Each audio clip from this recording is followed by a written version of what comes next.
HVAC, Air Handling Unit. Presented by Learn GMP Incorporated in collaboration with Technical Training and Consultation Service. Overview. Pharmaceutical AHUs are designed to maintain sterile conditions, support cleanroom classifications, and deliver tight control over environmental parameters. Their design is more rigorous than commercial systems due to the critical nature of the spaces they serve. Construction requirements. Double skin casing. Smooth, cleanable metal sandwich design with internal insulation. Epoxy coating. Corrosion resistant and non-porous to inhibit microbial growth. Airtight design. High pressure integrity with tightly sealed casing for contamination control. Food-grade materials. Sealants and lubricants in the airstream must meet hygiene standard. Functional components. Following are the components, design and purpose for AHUs. Filters, coils and fans.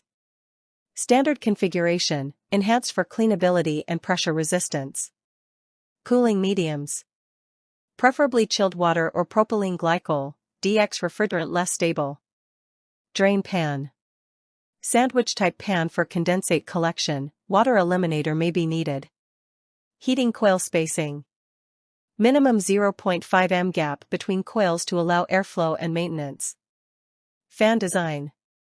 Must avoid unbalanced operation at low speeds, shaft seal near bearings. Maintenance access. Doors, viewports, outlets, and lighting should be built in for easy service. Airflow configuration. There are two types of airflow configurations. Type 1 includes draw-through. It has coil position at suction side of fan. The advantages are: standard design, requires upstream filtration. Type 1 includes blow-through. It has coil position at discharge side of fan. The advantages are: allows downstream filtration, reduces risk of supply air contamination. Blow-through designs must include air distribution plates to ensure even airflow over filters and coils. Fresh air integration. It includes 2 damper sets. 10 to 20% capacity, for general ventilation. 100% capacity, for defumigation operations. Both dampers must be on the suction side of the return air fan for effective control. Thanks for watching our channel. Feel free to reach us at contact@learngmp.com for any training and consultation requirements.